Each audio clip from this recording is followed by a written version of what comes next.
ಬಂಧುಗಳೇ ನಮಸ್ಕಾರ, ಹೇಗಿದ್ದೀರಿ? ನಾನು ನಿಮ್ಮ ಎಂಪಿ ಮುದಾಳೆ. ಬಂಧುಗಳೇ, ಈ ಒಂದು ವಿಶೇಷ ಕಾರ್ಯಕ್ರಮ ಬಿಜೆಪಿಯಲ್ಲಿ ಭಿನ್ನಮತ. ಈ ಒಂದು ಕಾರ್ಯಕ್ರಮಕ್ಕೆ ಸ್ವಾಗತ ಬಯಸುತ್ತಾ, ಬೀದರ್ ಜಿಲ್ಲೆಯ ಲೋಕಸಭಾ ಚುನಾವಣೆಯಲ್ಲಿ ಬೀದರ್ ಜಿಲ್ಲೆಯಲ್ಲಿ ಬಹಳಷ್ಟು ಭಿನ್ನಮತ ಇದೆ ಅನ್ನೋದಕ್ಕೆ ತಾಜಾ ಉದಾಹರಣೆ ನಿಮ್ಮ ಮುಂದೆ ಇದೆ. ಆ ಒಂದು ತಾಜಾ ಉದಾಹರಣೆಗೆ ಅಲ್ಲಿ ಒಂದಿಷ್ಟು ಮಲಾಮ್ ಹಚ್ಚಲಿಕ್ಕೆ ಕರ್ನಾಟಕ ರಾಜ್ಯದ ವಿರೋಧ ಪಕ್ಷದ ನಾಯಕರಾದ ಆರ್ ಅಶೋಕ್ ಅವರು ಕೂಡ ನಾಳೆ ಬರ್ತಾ ಇದ್ದಾರೆ. ಹಾಗಾದ್ರೆ ಏನೇನಾಗುತ್ತೆ ಏನಿಲ್ಲ ಅನ್ನೋದನ್ನ ನಾವು ಆಲೋಚನೆ ಮಾಡಬೇಕಾಗಿದೆ.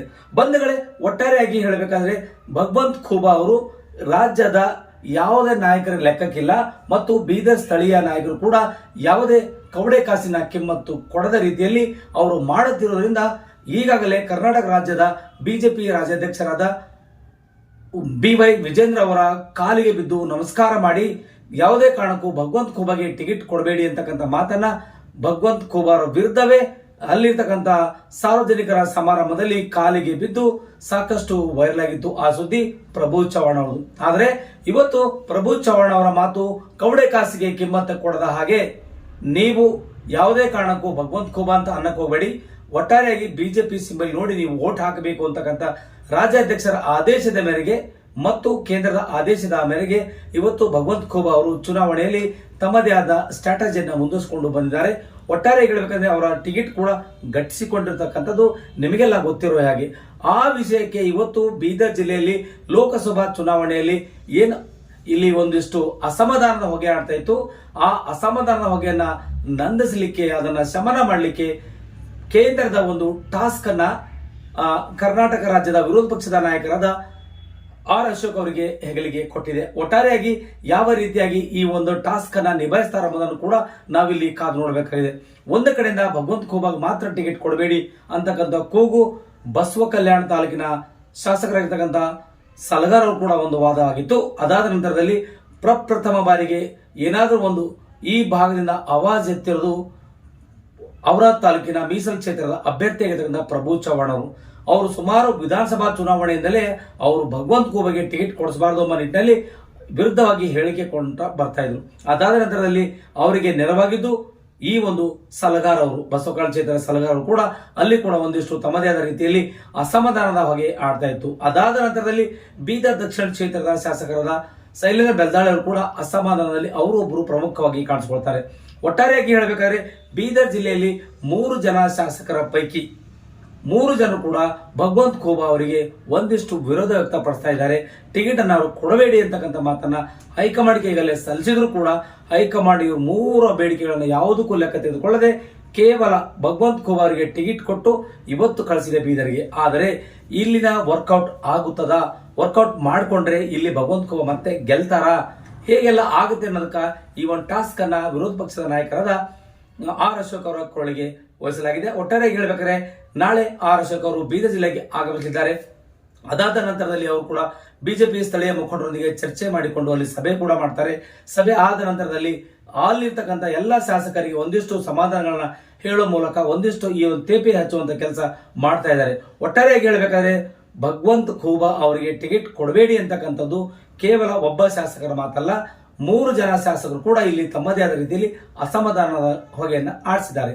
ಆ ಅಸಮಾಧಾನದ ಹೊಗೆಯಲ್ಲಿ ಔರಾದ್ ಕ್ಷೇತ್ರದ ಮೀಸಲು ಕ್ಷೇತ್ರದ ಮಾಜಿ ಸಚಿವರು ಮತ್ತು ಹಾಲಿ ಶಾಸಕರಾಗಿರ್ತಕ್ಕಂಥ ಪ್ರಭು ಚವ್ಹಾಣ್ ಅವರು ಪ್ರಬಲವಾಗಿ ಅವರ ವಾದ ಒಂದ್ ಕಡೆ ಆಗಿದ್ರೆ, ಮತ್ತೊಂದು ಕಡೆಯಿಂದ ಶರಣು ಸಲಗಾರ್ ಅವರು ಕೂಡ ಈ ಬಾರಿ ಭಗವಂತ್ ಖೂಬಾ ಅವರಿಗೆ ಟಿಕೆಟ್ ಅನ್ನ ಕೊಡಬಾರದು, ನಮ್ಮ ರಾಜ್ಯ ಸರ್ಕಾರ ಮತ್ತು ನಮ್ಮ ಕೇಂದ್ರ ಸರ್ಕಾರ ಕೂಡ ಕೊಡಬಾರದು ಅಂತಕ್ಕಂಥ ನಿಟ್ಟಿನಲ್ಲಿ ತಮ್ಮದೇ ಆದ ರೀತಿಯಲ್ಲಿ ಕೆಲಸ ಮಾಡಿದರು. ಅದಾದ ನಂತರದಲ್ಲಿ ಒಂದಿಷ್ಟು ಅವರ ಜೊತೆಯಾಗಿ ಬಂದಂತ ದಕ್ಷಿಣ ಕ್ಷೇತ್ರದ ಶಾಸಕರಾದ ಶೈಲೇಂದ್ರ ಬೆಲ್ದಾಳೆ ಕೂಡ ಅವರು ಕೂಡ ಒಂದಿಷ್ಟು ಅಸಮಾಧಾನ ಎದುರುಪಟ್ಟಿದ್ದಾರೆ ಅಂತಕ್ಕಂಥ ಮಾತನ್ನ ಇಲ್ಲಿ ನಾವು ಹೇಳಲೇಬೇಕಾಗಿದೆ. ಒಟ್ಟಾರೆಯಾಗಿ ಬೀದರ್ ಜಿಲ್ಲೆಯಲ್ಲಿ ಭಗವಂತ್ ಖೂಬಾ ತನ್ನದೇ ಆದ ರೀತಿಯಲ್ಲಿ ಮುಂದುವರೆದುಕೊಂಡು ಹೋಗಬೇಕಾದ್ರೆ ಇಲ್ಲಿನ ಎಲ್ಲ ಸ್ಥಳೀಯರಿಗೆ ಮತ್ತು ಪ್ರತಿಯೊಬ್ಬರಿಗೂ ಕೂಡ ಅವರು ಗೌರವ ಕೊಟ್ಟು ಗೌರವ ತಗೊಳ್ಳಂತ ಕೆಲಸ ಮಾಡಬೇಕು ವಿನಃ ನಾನು ನಂದೇ ಕೆಲಸ ಮಾಡ್ತೀನಿ, ನಾನೇ ಮಾಡಿದ ಸರಿ ಅಂತಕ್ಕಂಥ ವಾದಗಳನ್ನ ಮಂಡನೆ ಮಾಡೋ ಮೂಲಕವೇ ಇವತ್ತು ಅವರು ಇಷ್ಟೊಂದು ಹಿನ್ನಡೆ ಆಗ್ಲಿಕ್ಕೆ ಪ್ರಮುಖ ಕಾರಣ ಕೂಡ ಆಗ್ತಾ ಇದೆ ಅಂತಕ್ಕಂಥ ಮಾತನ್ನ ಇಲ್ಲಿ ನಾವು ಹೇಳಲೇಬೇಕಾಗಿದೆ. ಒಟ್ಟಾರೆಯಾಗಿ ಹೇಳಬೇಕಾದ್ರೆ ನಾಳೆ ನಡೀತಿರ್ತಕ್ಕಂಥ ಈ ಒಂದು ಟಾಸ್ಕ್ ನಲ್ಲಿ ಬೀದರ್ ಜಿಲ್ಲೆ ಆಗಿರ್ತಕ್ಕಂಥ ಈ ಒಂದು ಜಿಲ್ಲೆಗೆ ಆರ್ ಅಶೋಕ್ ಅವರು ಬಂದು ಏನೇನೆಲ್ಲ ಮಾಡ್ತಾರೆ, ಹೇಗೆಲ್ಲ ಮಾಡ್ತಾರೆ ಅನ್ನೋದನ್ನು ಕೂಡ ನಿಮಗೆ ನಾವಿಲ್ಲಿ ತೋರಿಸ್ತಾ ಇದೀವಿ. ಒಟ್ಟಾರೆಯಾಗಿ ಬಿಜೆಪಿಯ ಭಿನ್ನಮತಕ್ಕೆ ಶಮನ ಮಾಡಲಿಕ್ಕೆ ಆರ್ ಅಶೋಕ್ ಅವರು ಎಂಟ್ರಿ ಕೊಡ್ತಾ ಇದ್ದಾರೆ. ಅಭ್ಯರ್ಥಿ ಭಗವಂತ್ ಖೂಬಾ ಅವರ ವಿರುದ್ಧ ಅನೇಕ ನಾಯಕರು ಅಸಮಾಧಾನ ಕೂಡ ವ್ಯಕ್ತಪಡಿಸಿದ್ರು, ಅದನ್ನು ಕೂಡ ಶಮನ ಮಾಡಲಿಕ್ಕೆ ಅವರು ಬರ್ತಾ ಇದ್ದಾರೆ.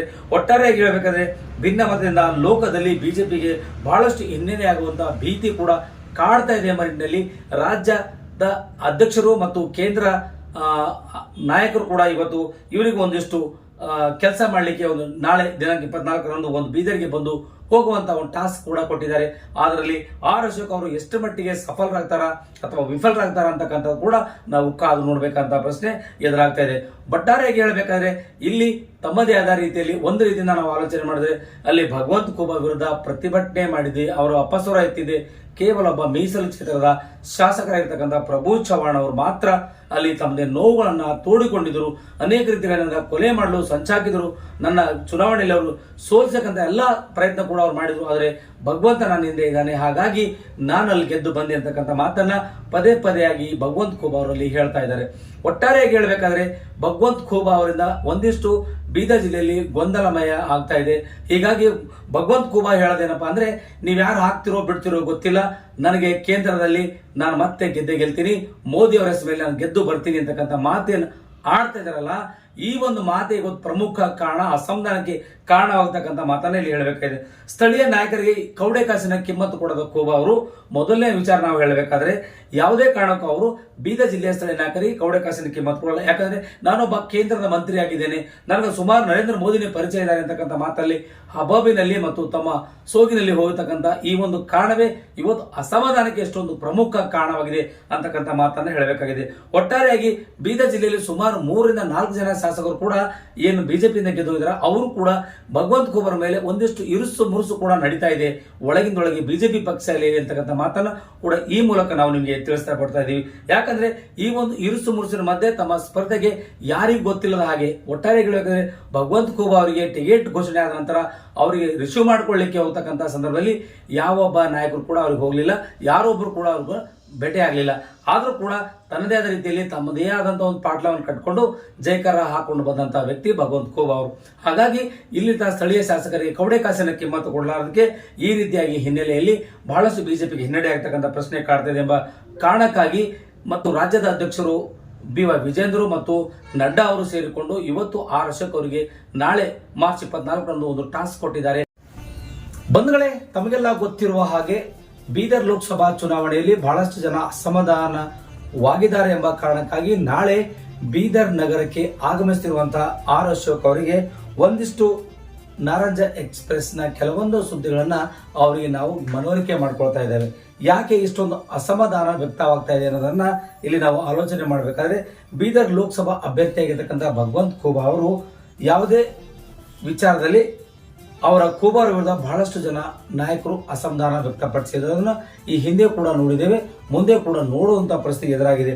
ಒಟ್ಟಾರೆಯಾಗಿ ಹೇಳಬೇಕಾದ್ರೆ ಭಗವಂತ್ ಖೂಬಾ ಅವರು ಸ್ಥಳೀಯ ನಾಯಕರ ಜೊತೆ ಹೊಂದಾಣಿಕೆ ಮಾಡಿಕೊಳ್ಳುವಲ್ಲಿ ಬಹಳಷ್ಟು ವಿಫಲರಾಗಿದ್ದಾರೆ ಅಂತಕ್ಕಂಥ ಮಾತನ್ನ ಈ ಮೂಲಕ ನಿಮಗೆ ತಿಳಿಸಲಾಗ್ತಾ ಇದೆ.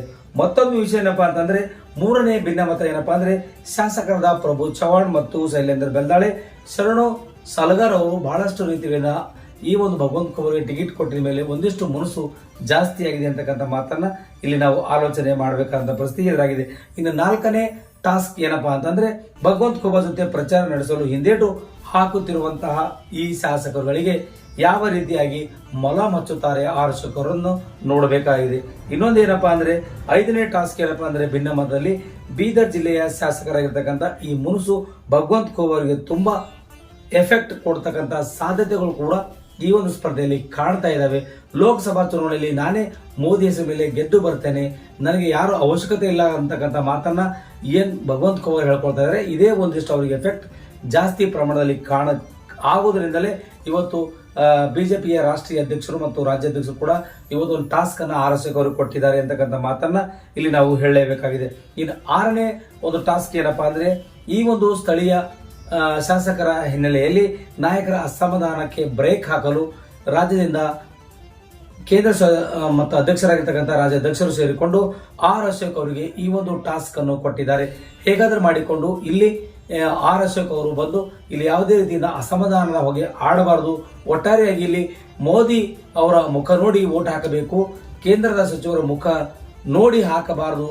ಆದರೆ ಒಂದು ಇಲ್ಲಿ ಸಿಂಬಲ್ ಆಗಿರತಕ್ಕಂಥ ಈ ಒಂದು ಭಾಜಪದ ಚಿಹ್ನೆ ಆಗಿರ್ತಕ್ಕಂಥದಕ್ಕೆ ವೋಟ್ ಹಾಕಬೇಕೆಂಬ ನಿಟ್ಟಿನಲ್ಲಿ ಒಂದಿಷ್ಟು ಮಾತುಕತೆ ಆಡಬಹುದು ಅಂತಕ್ಕಂಥ ವಿಚಾರ ಕೂಡ ನಮ್ಮ ಮುಂದೆ ಕಾಣ್ತಾ ಇದೆ.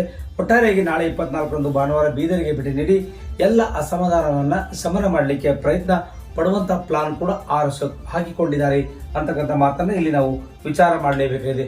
ಶಾಸಕರು ಮತ್ತು ಸಂಸದರ ಜೊತೆ ಆರ್ ಅಶೋಕ್ ಅವರ ನೇತೃತ್ವದಲ್ಲಿ ಒಂದು ಮಹತ್ವದಂತಹ ಸಭೆ ಕೂಡ ನಡೆಯುತ್ತೆ ಮತ್ತು ಕಾರ್ಯಕರ್ತರ ಜೊತೆ ಕೂಡ ಒಂದಷ್ಟು ಸಭೆ ನಡೆದ ನಂತರದಲ್ಲಿ ಒಂದಿಷ್ಟು ಪತ್ರಿಕಾಗೋಷ್ಠಿ ಕರೆದು ಶಮನದ ಬಗ್ಗೆ ಇಲ್ಲಿ ಎಲ್ಲ ವಿವರಣೆಗಳನ್ನು ನೀಡಲಿಕ್ಕೆ ಬಹಳಷ್ಟು ಉತ್ಸಾಹಕರಾಗಿ ಆರ್ ಅಶೋಕ್ ಅವರು ಬರ್ತಾ ಇದ್ದಾರೆ ಅಂತಕ್ಕಂಥ ಮಾತನ್ನ ಇಲ್ಲಿ ನಾವು ಹೇಳಲೇಬೇಕಾದ ಪರಿಸ್ಥಿತಿ ಎದುರಾಗಿದೆ.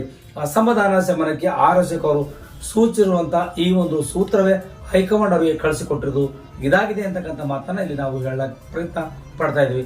ಬಂಧುಗಳೇ, ಯಾಕೆ ಈ ವಿಷಯನ ಇಲ್ಲಿ ಹೇಳ್ತಾ ಇದೀವಿ ಅಂದ್ರೆ ಪದೇ ಪದೇ ವಿಚಾರಗಳು ಮಾಡಿದಾಗ ಕೇಂದ್ರದ ಸಚಿವರಾದ ಭಗವಂತ ಖೂಬಾ ಅವರು ನಾನೇ ಮೇಲು, ನಾನೇ ಎಲ್ಲ, ನನ್ನಿಂದ ಎಲ್ಲ ಅಂತಕ್ಕಂಥ ಏನ್ ಹಮ್ ಇದೆಯಲ್ಲ, ಆ ಹಮ್ ಅನ್ನ ಇವತ್ತು ಇಷ್ಟೊಂದು ಕಾರಣಕ್ಕೆ ತಂದು ನಿಲ್ಲಿಸಿದೆ ಅಂತಕ್ಕಂಥ ಮಾತನ್ನ ಇಲ್ಲಿ ಹೇಳಲೇಬೇಕಾದ ಪರಿಸ್ಥಿತಿ ಎದುರಾಗಿದೆ. ಯಾಕಂದ್ರೆ ಯಾವುದೇ ವಿಷಯ, ಒಂದು ಗೊಬ್ಬರ ವಿಷಯ ಆಗಲಿ, ಆ ಗೊಬ್ಬರ ವಿಷಯ ಬಂದಾಗ ಕೂಡ ಒಬ್ಬ ಸಾಮಾನ್ಯ ಮನುಷ್ಯ ಟೀಚರ್ಗೆ ಇವರು ಏಕವಚನದಲ್ಲಿ ಮಾಡಿ ಅವರಿಗೆ ನಿಂದನೆ ಮಾಡಿ ಅವರಿಗೆ ಸಸ್ಪೆಂಡ್ ಮಾಡಿಕೊಂಡಿರತಕ್ಕಂಥ ಘಟನೆ ಕೂಡ ನಮ್ಮಲ್ಲೇ ಇದೆ. ಇಂಥ ಒಂದು ಪರಿಸ್ಥಿತಿಯಲ್ಲಿ ನಾನೊಬ್ಬ ಕೇಂದ್ರ ಸಚಿವನಾಗಿದ್ದೀನಿ, ಜವಾಬ್ದಾರಿ ಸ್ಥಾನದಲ್ಲಿ ಇರಬೇಕು ಅಂತಕ್ಕಂಥ ಆಲೋಚನೆ ಖೂಬಾ ಅವರಿಗಿಲ್ಲ. ಹೀಗಾದ ನಂತರದಲ್ಲಿ ಇಷ್ಟೊಂದು ಅಸಮಾಧಾನ ಆಗಲಿಕ್ಕೆ ಪ್ರಮುಖ ಕಾರಣವೇ ಇದಾಗಿದೆ ಅಂತಕ್ಕಂಥ ಮಾತನ್ನ ನಾವಿಲ್ಲಿ ಹೇಳಲಿಕ್ಕೆ ಬಯಸ್ತಾ ಇದ್ದೀವಿ. ಒಟ್ಟಾರೆಯಾಗಿ ಆರ್ ಅಶೋಕ್ ಅವ್ರ ಮುಂದೆ ಏನೆಲ್ಲ ಅಸಮಾಧಾನ ಬ್ರೇಕ್ ಹಾಕ್ಲಿಕ್ಕೆ ಪ್ರಯತ್ನ ಪಡ್ತಾರೆ ಅನ್ನೋದು ನೀವು ಕಾದು ನೋಡಬೇಕಾಗಿದೆ. ಬಂಧುಗಳೇ, ಯಾರಿಗೆ ಸುದ್ದಿ ಇಷ್ಟ ಆಗಿದೆಯೋ ದಯವಿಟ್ಟು ಸುದ್ದಿ ಇಷ್ಟ ಆದಂತವರು ಲೈಕ್ ಮಾಡಿ, ಶೇರ್ ಮಾಡಿ, ಕಮೆಂಟ್ಸ್ ಮಾಡಿ, ನಿಮ್ಮ ಅನಿಸಿಕೆ ಅಭಿಪ್ರಾಯಗಳನ್ನು ತಿಳಿಸಲು ಈ ಮೂಲಕ ಮನವಿ ಮಾಡಿಕೊಳ್ತಾ ಇದೆ. ಮುಂದಿನ ಸುದ್ದಿಗಾಗಿ ನೋಡ್ತಾ ಇರಿ ನಾರಂಜ ಎಕ್ಸ್ಪ್ರೆಸ್. ಧನ್ಯವಾದಗಳು.